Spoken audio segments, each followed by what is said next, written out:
Hey, what's going on, guys? This is Trauma, and today I wanted to talk to you about a few things since the Infinite Warfare beta is now coming to an end.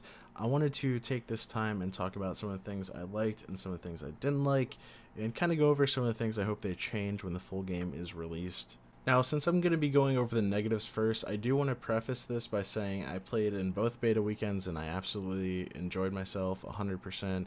I had a lot of fun playing the game, and I can't wait for the full release. Obviously, I'm super excited for Modern Warfare Remastered as well, but I definitely will be playing this game once it fully releases alongside Modern Warfare Remastered. Now, I would say by far my personal biggest gripe about this game would be the lag compensation. It seems like it's completely out of control in this game. I would say it's probably worse than any other Call of Duty that we've ever had. So, it's definitely something that I hope they fix. A lot of people were complaining about the time to kill. And honestly, I think it's kind of an extension of a lag compensation problem. And if you don't know what lag compensation means, then you've probably still experienced it, like when you get killed around the corner, or a lot of people are complaining about the shoot first, die first thing. Basically, when you're shooting someone, more bullets are registering for you than are registering for the person that you're shooting at. So sometimes, like when you watch kill cams, things just don't quite add up and it gets really frustrating. Lag compensation is nothing new to Call of Duty, but it just seems like it's a little bit more extreme in this game, a little too extreme in my opinion. So I am hoping to see them turn that down in the full release. I guess we'll have to see when the full game comes out.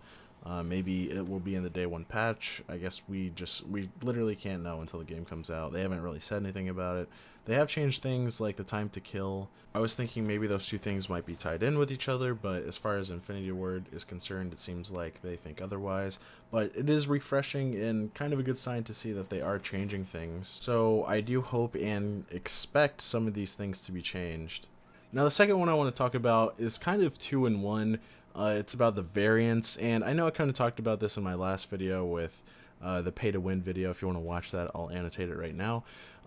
I just don't think you should be able to pay to get advantages in any game period, especially when you're paying $60 upfront for the game. In my opinion, I can never get behind something like that. And from what I've used personally in the beta, the variants don't seem too out of control. But at the same time, like I said, if you're paying $60 upfront for a game, I don't think someone should have the option to pay more money than me and get advantages that I don't have. Now, this is probably the only negative thing I have to say about this game that will not be fixed, or at least won't even be attempted to be fixed.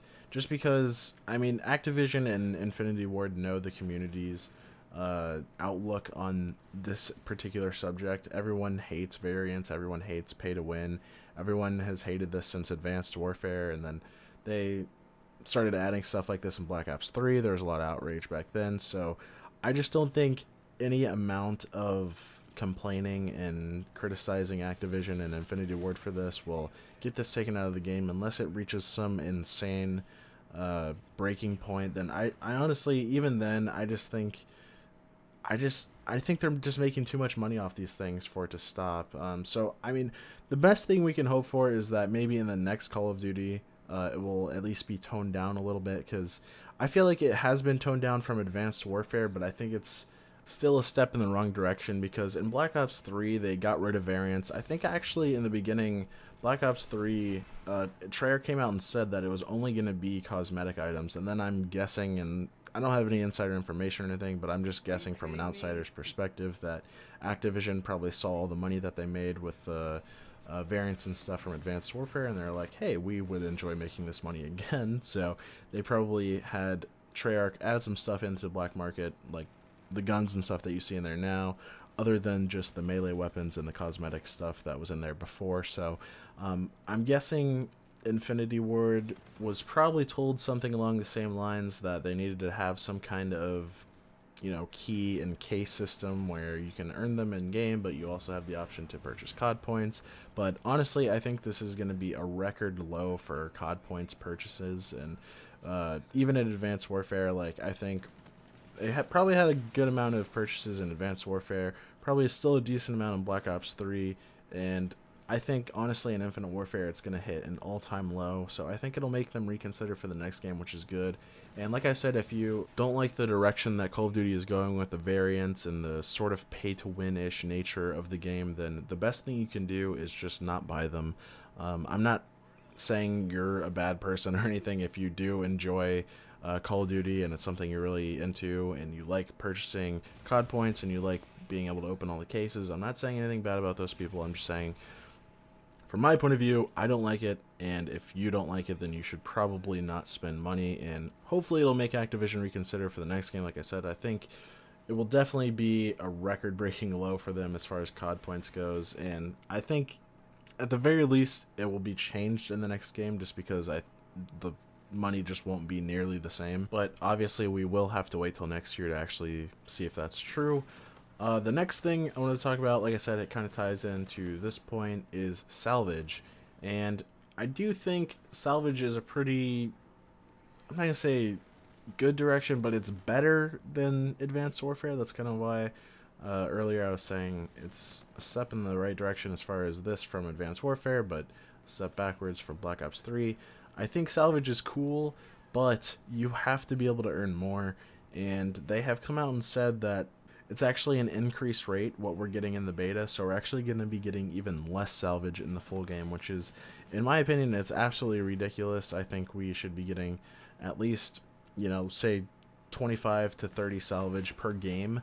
I think that would be a good thing to aim for, because you have to unlock every single gun to get to the epic variant, and the epic variant alone I think is like 1600, or I think it might even be more than I think the 1600 might be for the legendary variant. So the rate at which you earn salvage is absolutely way too low. So I think they should either increase the salvage rate, or at the very least they have to increase the key rate, because even when you get salvage from the boxes, it's like super low. I think a rare drop, I got like 17 salvage from a rare drop. I think even the epic one gave me like 35 or 40 salvage. It was something like ridiculously low. So they did mention that you can do missions every day and get salvage for I guess like daily missions, kind of similar to what they do on the black market with Black Ops 3, and that season pass holders will be able to earn more salvage, which is pretty cool. This is definitely one of those things where there is plenty of time to change it, and I'm guessing, I'm not like a game developer or anything, but I'm guessing it would be a pretty simple fix, so hopefully they do look into that, and by the time the game launches, it will be a little bit different.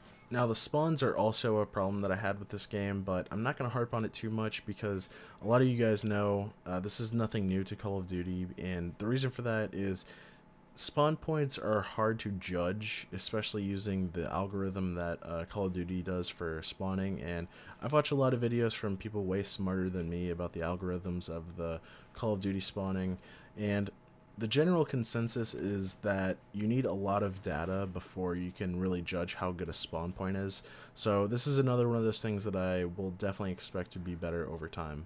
My last real complaint has to do with some of the specialists, mainly the eraser. I feel like the eraser just needs a small change and then it would be fine. I just hate that you can spam it and you basically turn anyone into Cheeto dust. I feel like it should be kind of like the Annihilator from Black Ops 3, where you at least have some delay on the shot, or even the Tempest, where you had to like kind of charge up the gun a little bit. I just feel like right now it's a little too OP, it's a little too noob friendly, so I definitely hope they change that. Also, I'm sure pretty much everyone else has ran into the crazy robot dog. It is super fun to use, which is a good thing, but at the same time, I think it might be a little too strong right now. I don't really know what they could do to change it to kind of balance it more. Maybe cut down on the time that you're allowed in it, or maybe if you get a certain amount of kills, it decreases the time you're allowed in it, or something along those lines. I really don't know. I'm not an expert on balancing games. I just feel like it is a little bit too strong right now, and I know a lot of people are feeling the same way.